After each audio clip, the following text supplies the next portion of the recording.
La segunda epístola a los Corintios, en su capítulo 11. Hoy día nuevamente vamos a estar leyendo el mismo versículo la semana pasada. Segunda Corintios, capítulo 11, versículo 4. Dice así entonces la palabra del Señor. Segunda de Corintios, entonces, capítulo 11, versículo 4. Porque si viene alguno predicando a otro Jesús que el que os hemos predicado, o si recibís otro espíritu que el que habéis recibido, u otro evangelio que el que habéis aceptado, bien lo toleráis. Tome asiento, hermanos. Antes de pasar a la predicación, recordamos nuestras actividades. Los días miércoles, entonces, tenemos culto de oración a las 8 de la noche. Están siempre cordialmente invitados a orar, es necesario. También el día viernes estamos teniendo un estudio del libro de los Proverbios, del libro de los Salmos a las 8 de la tarde. También están invitados a ese estudio. Y el día de hoy, entonces, guardando este hermoso, glorioso día del Señor, desde las 11 de la mañana. Terminando a las 7 de la noche, 7 de la tarde, con nuestro culto evangelístico, el cual siempre es bueno también venir, invitar, donde meditamos en el Evangelio. Amén. Dicho eso, hermanos, vamos a la predicación del día de hoy. Como ustedes ya se pudieron ver, ¿no? Darse cuenta, y obviamente como lo anticipamos la semana pasada, el día de hoy tendremos un segundo sermón de este mismo versículo. Un versículo que alude, ¿cierto?, a tres, podríamos decir, rocas, tres doctrinas fundamentales de la Escritura, de la fe, que es justamente la persona de Cristo, la persona del Espíritu Santo y el glorioso Evangelio. Es así como la semana pasada, entonces, ahondamos y hicimos el esfuerzo de dejar claro que no hay más de un Cristo y que el Jesucristo que nosotros recibimos debe, en primer lugar, conocerse, defenderse y debe rechazarse, por tanto, cualquier otro Jesucristo que se quiera presentar o cualquier tergiversación del Jesucristo de las Escrituras. Eso es lo que hicimos o tratamos de hacer la semana pasada. Pero el día de hoy entonces nos convoca a hablar del Espíritu Santo, que es justamente lo que el apóstol Pablo está también mencionando. Ahora, a modo quizás de introducción y para poder recordar, ¿no?, por qué el apóstol Pablo está escribiendo esto, es necesario entonces hacer un poco de memoria en el sentido de que el apóstol Pablo se introduce en el capítulo 11 y sabemos, hemos dicho que el apóstol Pablo está un poco exaltado, ¿no? Está hablando fuerte, está de alguna manera llamando la atención porque está, podríamos decir, un poco excitado, exaltado. ¿Por qué?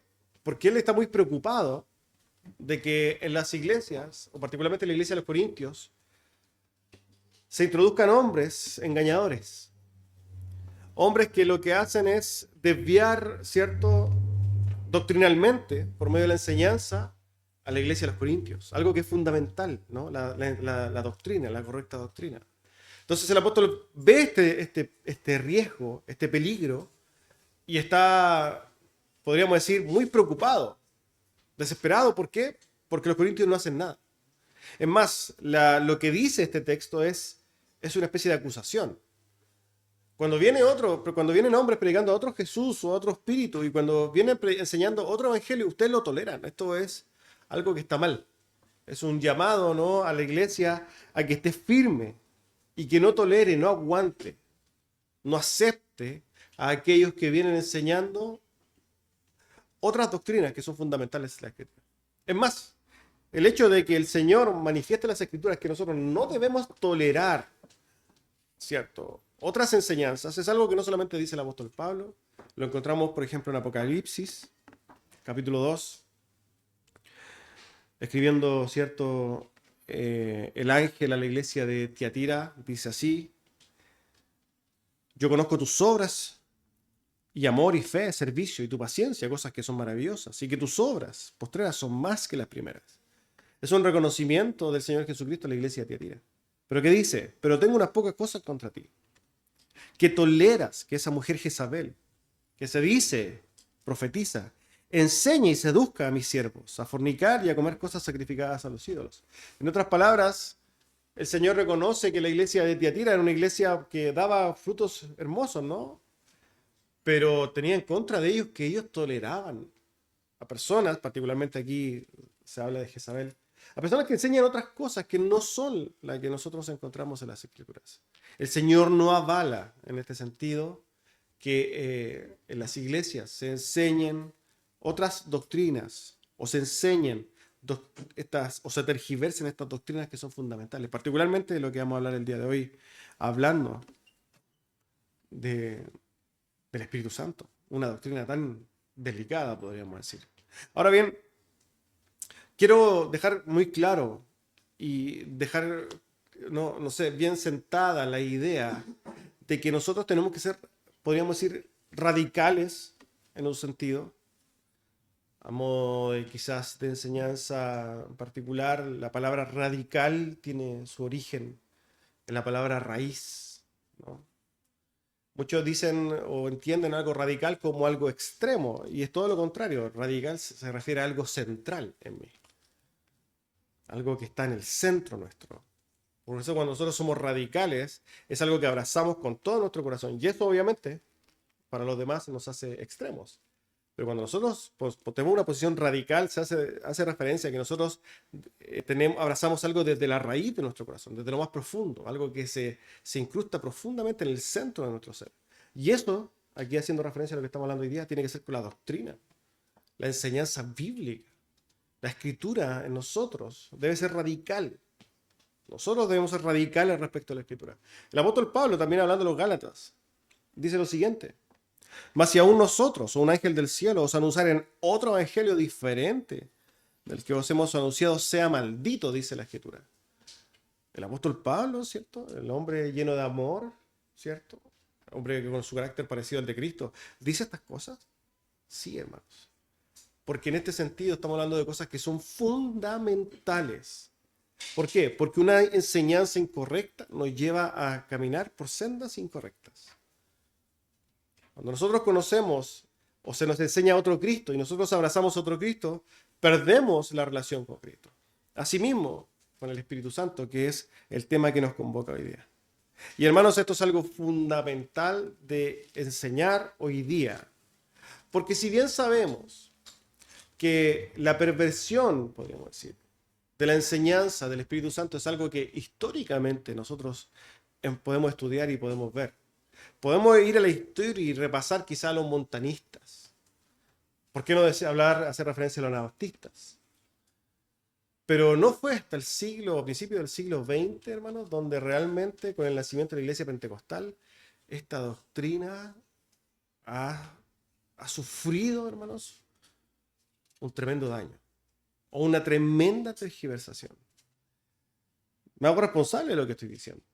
Lo estoy diciendo con la seriedad que requiere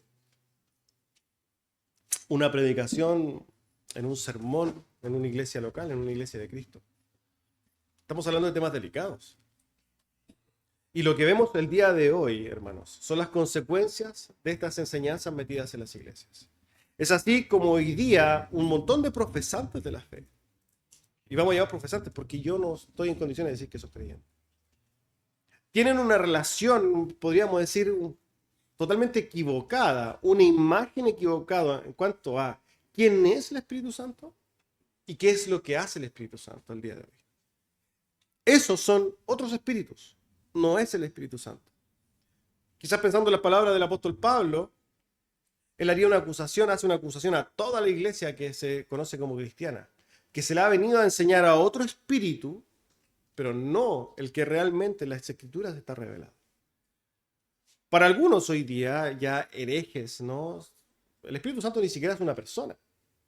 Se dicen muchas cosas del Espíritu. Que no es una persona, que es una fuerza activa, así dicen los testigos de Jehová. Pero cuando nos venimos a la parte, podríamos decir, evangélica como tal, nosotros vemos otras cosas que no tienen nada que ver con el Espíritu. Algunos enseñan respecto del Espíritu que el Espíritu bautiza por medio de hablar en lenguas. Eso es incorrecto. Otros van mucho más allá y dicen que nadie puede ser salvo si es que no es bautizado por medio de esa evidencia. Eso es aberrante. Otros enseñan que el Espíritu, entre comillas, sigue hablando el día de hoy y trayendo nuevas revelaciones. Eso también es una aberración a las Escrituras. Otros dicen que el Espíritu te hace danzar de manera incontrolable. Eso no lo encontramos en ningún lado de la Escritura. Otros dicen que el Espíritu, ¿cierto?, se puede hacer descender por medio de presentar una atmósfera espiritual, como si fuera una especie de ente al cual se pudiera invocar para que de alguna manera venga y llene a un lugar, un templo, una especie de iglesia de personas y haga algo particular que tampoco vemos en la Escritura, que es básicamente emocionar a las personas. Asimismo, muchos dicen entonces que el Espíritu Santo se siente. Todos caímos quizá en esto. Se siente por medio de la adoración. Y muchos de nosotros escuchamos, lamentablemente, decir, oye, esto, se sintió harto el Espíritu Santo hoy día. Pero ¿cuál fue la vara de medir? ¿Cuánto me emocioné? Si es que me emocioné hasta las lágrimas, entonces hubo mucha presencia del Espíritu. Pero si no me emocioné, entonces, oye, aquí no hay Espíritu. De hecho, esto es lo que sucede cuando generalmente personas que vienen de iglesias pentecostales o una iglesia reformada dicen, oye, aquí no hay Espíritu. Porque se les ha enseñado erróneamente la obra del Espíritu Santo. Se les ha enseñado a otro espíritu. Esa es la verdad de las cosas. Como hemos dicho, algunos entonces, aprovechándose de esto, se suben a los púlpitos y hacen de pedir que se llene de la gloria del Espíritu y que se descienda por medio de una atmósfera. Como si fuera un ente controlable, o que de alguna manera un ente que tuviéramos que ponerle algunas cosas, básicamente un plato de comida para que se acerque a nosotros. Eso, hermanos, es tergiversar la persona del Espíritu Santo. Porque el Espíritu Santo es Dios. Sabemos que hay una serie de enseñanzas que lamentablemente hoy día vemos, que se enseñan respecto al Espíritu Santo. Y quizás sin ahondar más en estas cosas que ya sabemos, por lo demás, que son erróneas, quiero dedicarme hoy día a hacer básicamente un estudio de neumatología. La neumatología es una rama, ¿no?, de la teología sistemática que habla entonces de la doctrina del Espíritu Santo. Y voy a hacer un resumen dentro de lo posible para poder entender qué es lo que el Espíritu Santo, quién es el Espíritu Santo y qué es lo que hace el Espíritu Santo. ¿Para qué? Para que nosotros podamos darle el espacio correcto, podamos relacionarnos correctamente con el Espíritu Santo y podamos entonces tener una correcta relación con Dios. ¿Amén? Bueno, entonces, lo primero que quiero establecer, hermanos, es que el Espíritu Santo es una persona. El Espíritu Santo es una persona que podríamos decir razona, piensa, siente y tiene poder. Es una persona, no es una fuerza activa como lo postulan algunos. Encontramos al apóstol Pablo aludiendo al Espíritu Santo en Efesios capítulo 4, versículo 30. Voy a citar una serie de textos bíblicos por si es que quiere tomar nota, después leerlo en su casa y estudiarlos, puede hacerlo. Efesios capítulo 4, versículo 30 dice, y no contristéis al Espíritu Santo de Dios, con el cual fuisteis sellados para el día de la redención. Vemos cómo el apóstol Pablo describe un carácter, o sea, un atributo, podríamos decir, de una persona. La capacidad de ser contristado, ¿no? No es una cosa, es un ser con la capacidad de sentir. No solamente entonces enseña que es una persona, alguien que puede sentir, sino que nos dice derechamente en la Escritura que el Espíritu Santo es Dios. El mismo apóstol Pablo escribe a los Corintios en su segunda epístola, capítulo 3, versículo 17, porque el Señor es el Espíritu, y donde está el Espíritu del Señor, allí hay libertad. Lo que está haciendo el apóstol Pablo es algo similar a lo que está haciendo Juan en capítulo 1, versículo 1. Está diciendo entonces que Jesucristo es el Espíritu, pero ¿cómo? Si sabemos que son diferentes. Sabemos que en otros textos el mismo Señor Jesucristo dice, cuando yo me vaya enviaré al Consolador, al Espíritu Santo. Pero aquí vemos que el apóstol Pablo dice que el Señor es el Espíritu. Bueno, esto forma parte de la doctrina de la Trinidad, una doctrina fundamental del cristianismo. Una cosa que nosotros, en primer lugar, no entendemos, pero que aceptamos en virtud de la revelación de las Escrituras. Algo que por lo demás es impensado que alguien pueda entender, tal como no podemos entender ningún atributo de Dios. Pero sí la Escritura nos dice y nos enseña entonces que en un sentido el Espíritu Santo también es Dios. Hay una unión mística en la persona de Dios. No sabemos, no la podemos describir. 1 Corintios 2, versículo 11 dice lo siguiente: porque ¿quién de los hombres sabe las cosas de los hombres sino el Espíritu del hombre que está en él? Así tampoco nadie conoció las cosas de Dios sino el Espíritu de Dios. Fíjense, hablando de la unión mística que hay, ¿no? Sabemos que el Espíritu del hombre, que el cual mora en nosotros, sabe las cosas del hombre. Pero cuando hablamos de las cosas de Dios, nadie las sabe, dice, sino el Espíritu mismo de Dios. Está hablando de la unión, una unión inconcebible para nuestra mente. Pero que nos dice justamente que el Espíritu Santo tiene, podríamos decir, comparte, ¿no?, la divinidad misma de Dios. Es ciertamente un misterio para nosotros, la naturaleza divina del Espíritu Santo. Ahora, no sabemos, y hay una serie de textos, y yo, ojo con esto, estoy tratando de hacer un resumen respecto a esta situación. Pero también podemos entender que el Espíritu Santo es Dios por medio de la descripción de sus atributos. Atributos que son únicamente dados a Dios, como por ejemplo su omnisciencia. Vamos a Salmos 139, versículos 7 y 8. Dice lo siguiente: ¿a dónde me iré de tu espíritu?, dice el salmista, ¿y a dónde me huiré de tu presencia? Si subiera a los cielos, allí estás tú. Y si en el Seol hiciera mi estrado, he aquí, allí tú estás. Se describe entonces por el salmista la omnipresencia ¿de quién? Del Espíritu Santo. Un atributo único, hermanos, de Dios. Por eso es tan aberrante vamos a pedirle al Espíritu Santo que descienda. El Espíritu Santo está. Dios es omnipresente, está en todos lados. No necesitamos invocarlo, hermano. Por lo demás, en los creyentes mora en sus corazones. Con esto entonces desechamos toda doctrina que en primer lugar diga que el Espíritu Santo no es una persona.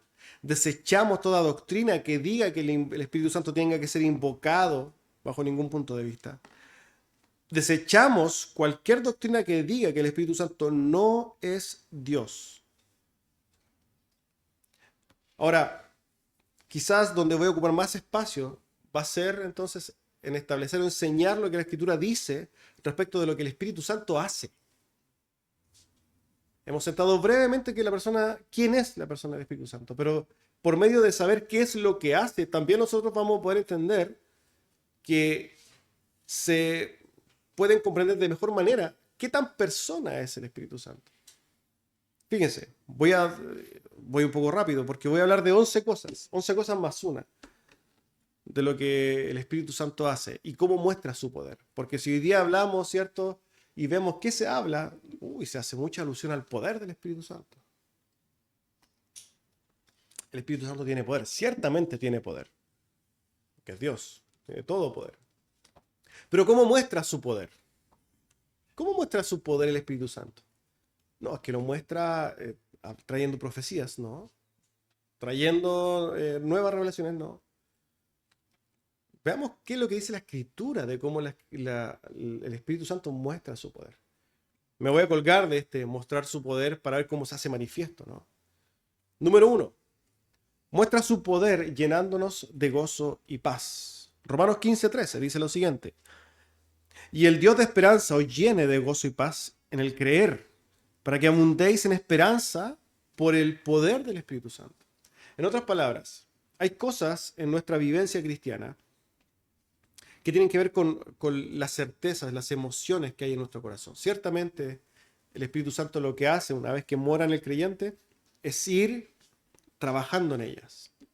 A veces nosotros podemos disfrutar de un gozo en particular, de una paz y de la esperanza consoladora del Espíritu en nosotros, y podemos nosotros entender que esa es una obra. Dios muestra su poder en el corazón del creyente dándole estas cosas: gozo, paz, esperanza.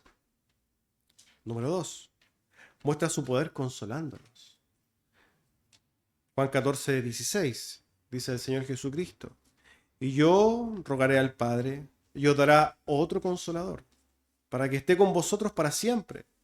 El texto griego utiliza la palabra parakletos, algo que muchos conocen, ¿no? El consolador es el Paracletos, que quiere decir intercesor, abogado, consolador. Es alguien que está,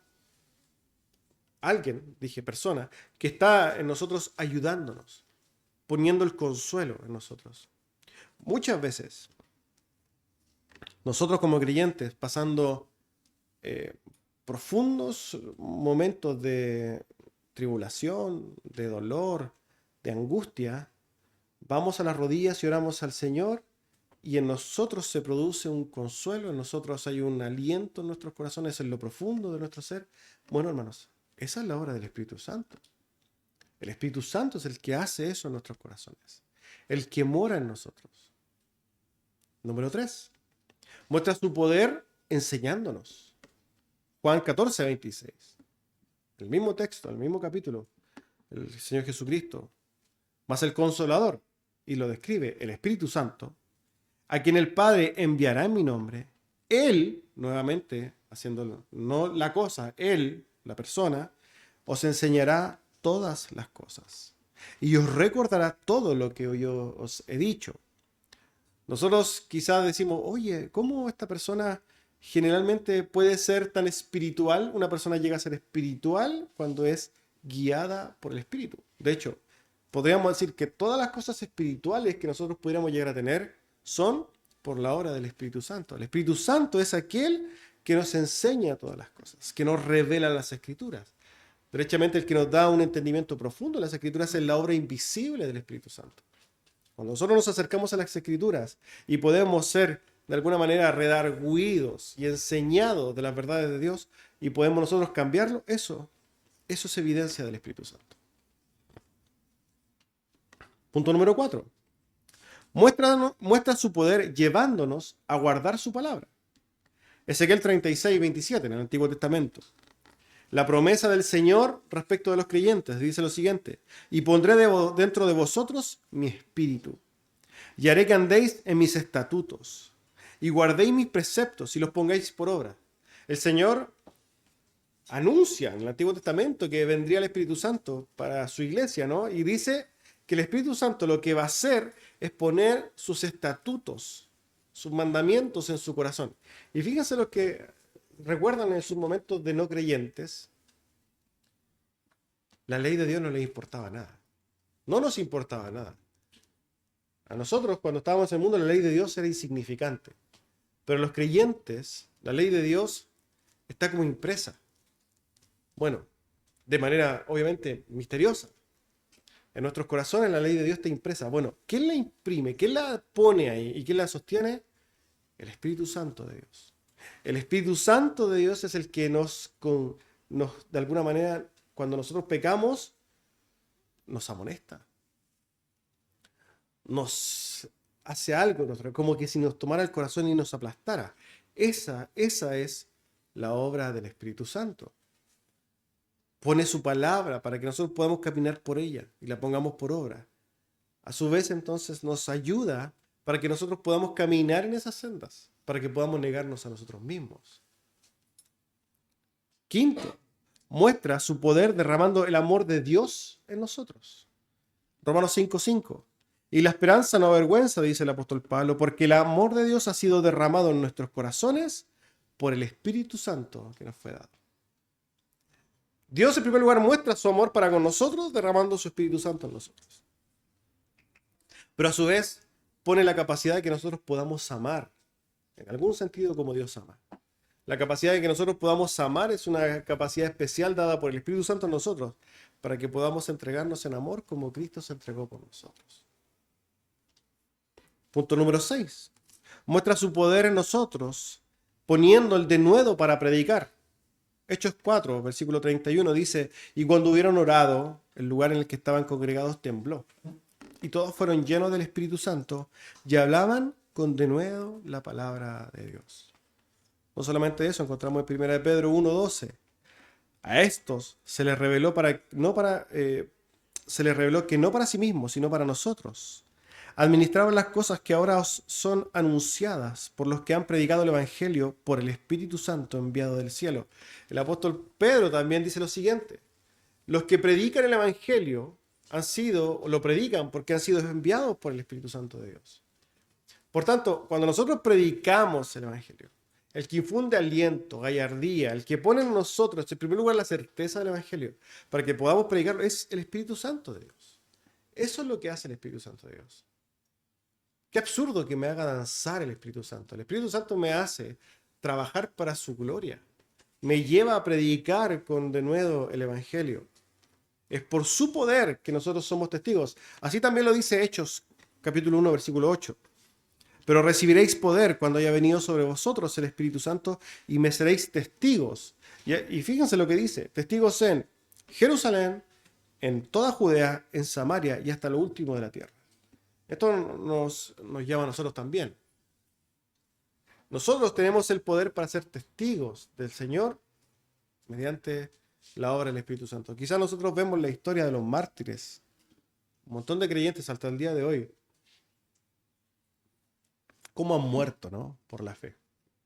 Cómo han soportado por la fe. Bueno, han soportado porque el Espíritu Santo de Dios los ha fortalecido. Esa es la obra del Espíritu Santo. Punto número 7. Muestra su poder dándonos testimonio acerca de Cristo. Juan 15, 26. Entonces, cuando venga el Consolador a quien yo os enviaré del Padre, el Espíritu de verdad, el cual procede del Padre, Él dará testimonio acerca de mí. ¿Qué quiero decir con esto? ¿O qué quiere decir el Señor Jesucristo con ello? El Espíritu Santo da certeza de Cristo. En otras palabras, si nosotros podemos mirar a Cristo y ver la belleza de Cristo y entender que Él es el Cristo y darle la importancia que es el Cristo y vivir en pos de esa verdad, es por el Espíritu Santo de Dios. Fíjense que cuando nosotros hablamos de profesantes de la fe, profesantes o incluso de esos que las personas que se dicen cristianas, y usted le habla de Cristo, es una persona más. Ah, sí, Jesucristo, bien, murió en la cruz. Pero no hay un entendimiento profundo y espiritual de la persona de Cristo. El que da testimonio realmente de que nosotros podamos mirar la belleza, la deidad de Cristo y todas las cosas que tienen que ver con Cristo, es el Espíritu Santo que está en nosotros. El Espíritu Santo que muere en los creyentes, que de manera mística, de alguna manera podríamos decir misteriosa, ¿no? Mueve las convicciones del corazón de los creyentes para que puedan ver a Cristo. Eso lo hace el Espíritu Santo de Dios. Nos hace reconocerle. Por ejemplo, 1 Corintios 12:3 dice, por tanto, os hago saber que nadie que hable por el Espíritu de Dios llame anatema a Jesús. Y nadie puede llamar a Jesús sino por el Espíritu Santo. Nadie puede llamar al Señor Jesucristo Señor si no es por el Espíritu Santo. En otras palabras, todos los que de alguna manera reconocen a Cristo como el Señor, el verdadero Señor, lo hacen solamente porque el Espíritu Santo ha hecho una obra. Y estamos hablando de no solamente decirlo, porque decirlo muchos lo dicen, el que lo reconoce como tal. El que reconoce a Jesucristo como su Dios, real y genuinamente, lo hace por la obra del Espíritu Santo. Punto número 8. Muestra su poder poniendo siervos para gobernar su iglesia. Hechos 20:28 dice lo siguiente: por tanto, mirad por vosotros y por todo el rebaño en que el Espíritu Santo os ha puesto por obispos. ¿Quién es el que dota de siervos para la iglesia? El Espíritu Santo de Dios. Yo estoy seguro, hermanos, que todos los verdaderos siervos de Dios tienen un testimonio en común. El testimonio glorioso de Dios, del Espíritu Santo, de la obra del Espíritu Santo, poniendo entonces en el corazón de sus siervos una convicción en particular, que obviamente es puesta por el Espíritu Santo, es indescriptible, porque por ejemplo el llamado interno que tenemos los pastores o que tienen los diáconos o cualquier siervo, son cosas que no se pueden explicar con las palabras. Es la obra misteriosa del Espíritu Santo. Y como lo dice la Escritura, es el Espíritu Santo quien llama y transforma el corazón de sus siervos para ponerlos a la iglesia, a trabajar, para apacentar la grey. Es el Espíritu Santo el que no solamente los llama, los dota para que puedan entonces servir al Señor. Fíjense que también entonces, punto 9, muestra su poder no solamente para traer siervos, sino que para traer a todo el mundo a la salvación. Cuando me refiero a todo el mundo, a todos los creyentes. Tito, capítulo 3, versículo 5, dice lo siguiente: nos salvó, no por obras de justicia que nosotros hubiéramos hecho, sino por su misericordia, por el lavamiento de la regeneración y por la renovación en el Espíritu Santo. Fíjense que esto es algo glorioso. Todo aquel que es salvo, verdaderamente salvado, ha recibido una obra del Espíritu Santo. El Espíritu Santo lo que hace en los creyentes, o lo que ha hecho en los creyentes, en primer lugar es rodearlos, ¿cierto? Es acercarse a ellos, empezar a trabajar en sus corazones y hacer y lograr una primera regeneración. Una regeneración que es una pequeña abertura de ojo para que entonces puedan ver las cosas del reino de Dios. El nuevo nacimiento que se describe en el Evangelio de Juan, en el encuentro de Jesús con Nicodemo. Jesús le dice a Nicodemo, nadie puede ver el reino de Dios si no ha nacido de nuevo. Nicodemo le pregunta, pero ¿cómo va a ser posible? Yo, un hombre viejo, ya me introduzca de nuevo en el vientre de mi madre. Jesús le dice, no es eso. Habla de un nuevo nacimiento, de una regeneración inicial espiritual. Y esa la hace el Espíritu Santo. Cada uno de nosotros, los que somos creyentes, recibimos la obra del Espíritu Santo para que en esa regeneración inicial nosotros podamos entonces empezar a ver las cosas del reino de Dios. El hecho entonces de que nosotros podamos ser salvos es una evidencia clara de la obra del Señor, del Espíritu Santo, perdón. El Espíritu Santo hace una obra, podríamos decir, una obra profunda pero silenciosa, sin llamar la atención. Aquí estoy, no, lo hace, pero es evidente e innegable. Nadie puede negar la obra del Espíritu Santo, a la luz de lo que la Escritura dice.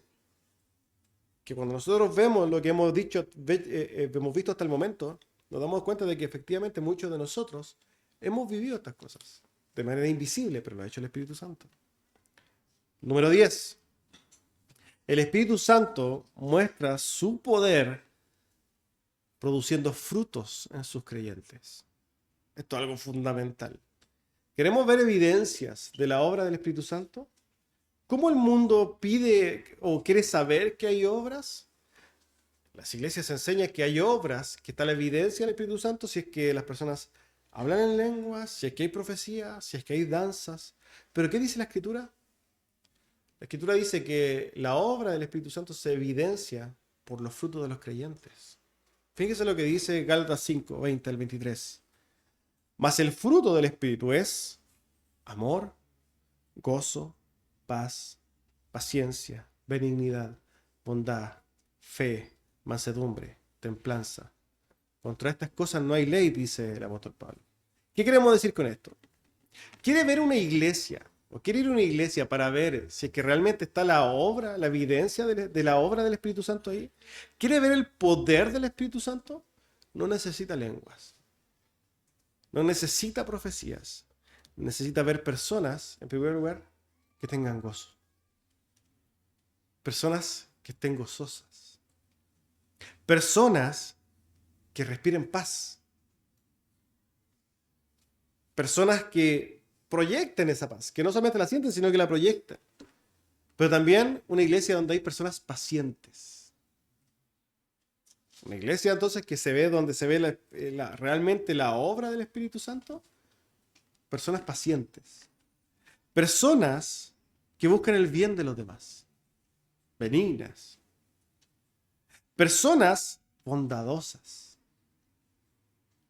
Personas que realmente tienen fe. Personas mansas. Personas que tengan templanza.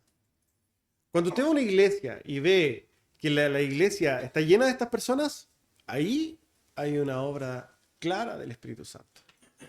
Lamentablemente, todas estas cosas son cosas que escasean profundamente en iglesias donde todos andan danzando. No hay templanza, no hay paz, no hay gozo, no hay bondad, no hay nada.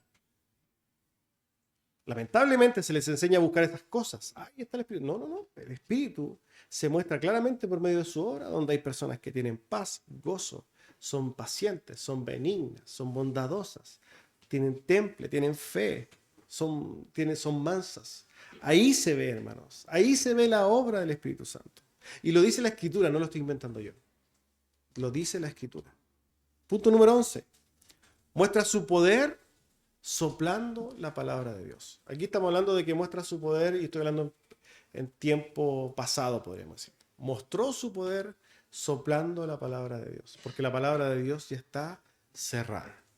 Segunda de Pedro 1:21 dice lo siguiente: porque nunca la profecía fue traída por voluntad humana, sino que los santos hombres de Dios hablaron siendo inspirados por el Espíritu Santo de Dios.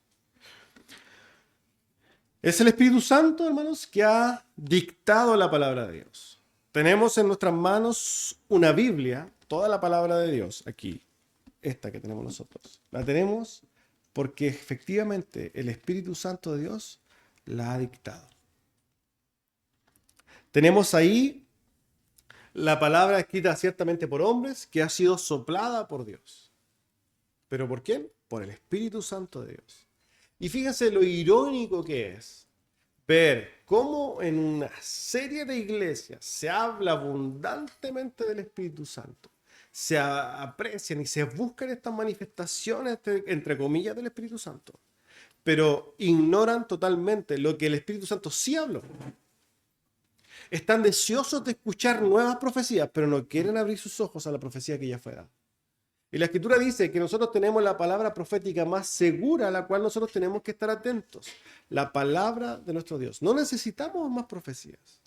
No necesitamos nuevas revelaciones. Necesitamos la Escritura, porque aquí tenemos la palabra dicha por el Espíritu Santo de Dios. ¿Queremos que el Espíritu Santo hable? Ahí está. Leamos la Escritura. Alguien por ahí dijo, ¿quiere que el Espíritu Santo hable? Lea la Escritura. ¿Quiere que el Espíritu Santo hable de manera audible? Lea la Escritura en voz alta. Pero ahí está la Escritura. La voz del Espíritu Santo, los dictámenes del Espíritu Santo, la voluntad del Espíritu Santo está plasmada en la Escritura. En la Escritura tenemos todo lo que el Espíritu Santo quiere mostrar. No tenemos que ir a otros lados.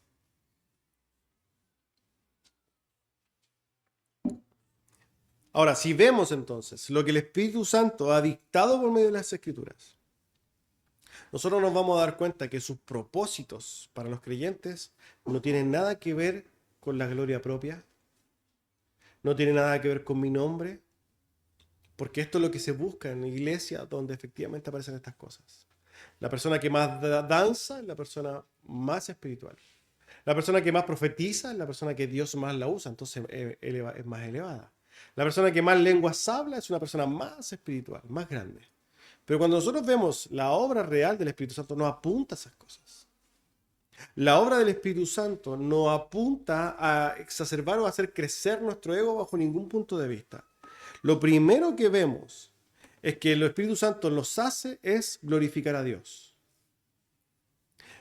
Nos hace glorificar a Dios. Y esto lo decimos ¿por qué? Porque el Espíritu Santo constantemente nos hace ir a su Escritura, a su palabra, para que podamos servir a Dios como Él mismo ha dictado. No como a nosotros se nos imagina, sino que como Él mismo lo ha planteado. No podemos glorificar a Dios si es que inventamos formas para glorificarle. Dios ha dicho cómo quiere ser glorificado. Y eso está en la Escritura. Por tanto, el Espíritu en primer lugar nos lleva a glorificarle conforme a lo que Él ha dicho en la palabra. En segundo lugar, nos lleva a nosotros a vivir una vida de piedad, una vida de búsqueda de su palabra, una vida de morir a mí mismo, una vida de transformación de mi carácter, una vida, como hemos dicho, del conocimiento de Dios. Eso es lo que busca el Espíritu Santo en nosotros, hacernos crecer a la imagen del Señor Jesucristo, del varón perfecto. Lo que hace el Espíritu Santo en nosotros entonces es ir moldeando desde lo profundo, desde lo interno hacia lo externo. No es desde lo externo hacia lo profundo, no. El Espíritu Santo es el que trabaja en el silencio, ¿no es cierto? En el corazón, en lo más profundo. Desde ahí transforma, ¿para qué? Para que nosotros nos parezcamos a Cristo. No para que seamos aplaudidos, vuelvo y repito, lo que busca el Espíritu Santo en nosotros es hacernos crecer a la imagen de Cristo para que nosotros tengamos la capacidad de caminar en piedad en su palabra, para que podamos dar los frutos que Él quiere, para que también de manera personal tengamos gozo y esa paz, eso lo hace el Espíritu Santo. Y en tercer lugar, entonces, nos lleva a ser soldados o ser siervos o ser servidores, podríamos decir, de una obra magna, que es la obra de la expansión del reino de Dios. Tres propósitos fundamentales en la obra del Espíritu Santo. En primer lugar, a glorificar a Dios. Segundo, para hacer crecer nosotros, para crecer nosotros. Y tercero, para la expansión del plan de Dios, porque recordemos, amados hermanos, que aquí nosotros nos venimos a la iglesia para hacer nuestros propios planes. Nosotros venimos a unirnos al ejército celestial de Dios, para cumplir los propósitos de Dios, la voluntad de Dios, la cual es que el mundo conozca, que se proclame el Evangelio y que el mundo así conozca a nuestro amado Señor Jesucristo. Y esto lo hace entonces el Espíritu Santo. ¿Cómo lo hace? Trayéndonos, convirtiéndonos, enseñándonos, preparándonos para ir y dándonos la valentía, ¿no? Y el entendimiento para ir. Eso es lo que hace el Espíritu Santo.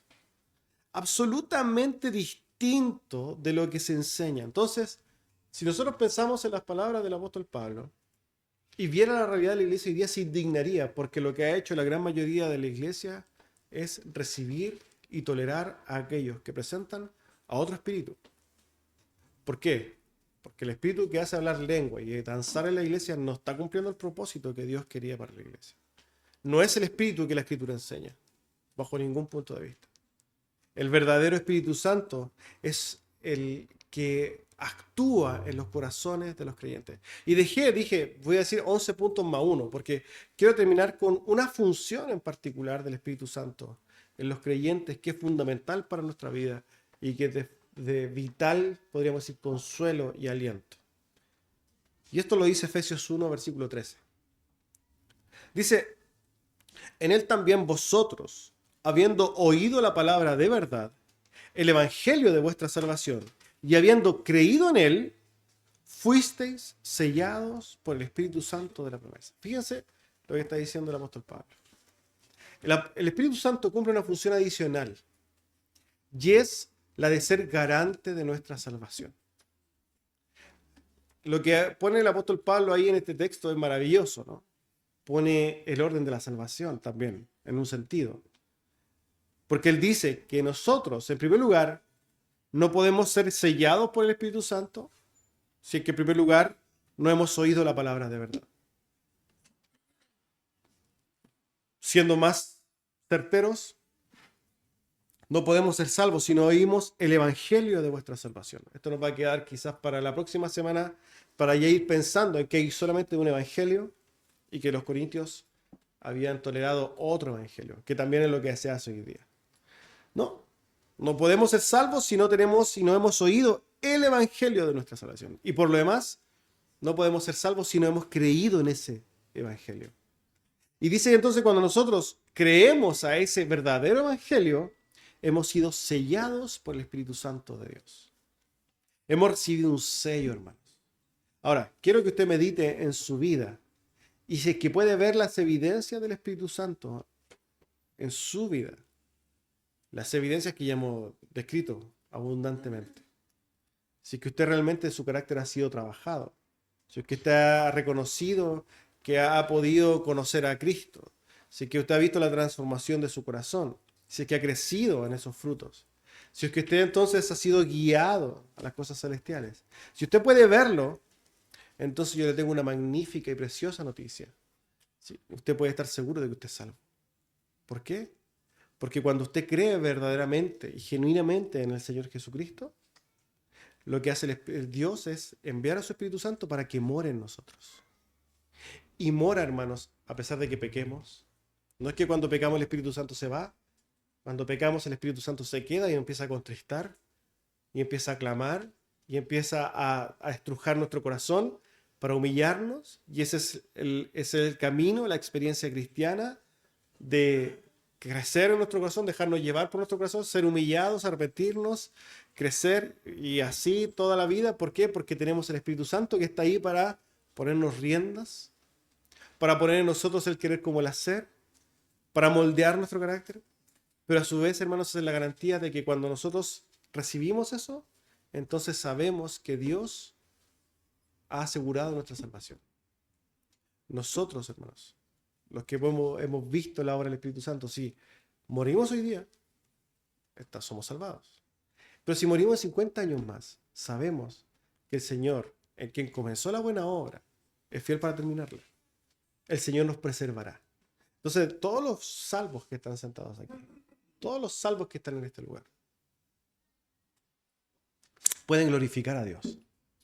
Porque Dios no solamente se encargó de salvarnos, sino que de dejarnos una garantía que podría ser tangible, ¿no?, de su obra.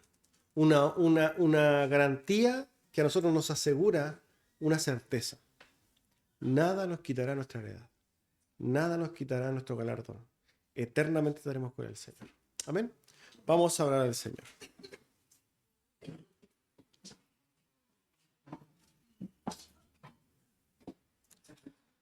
Amado Señor, damos gracias, Señor, por su palabra.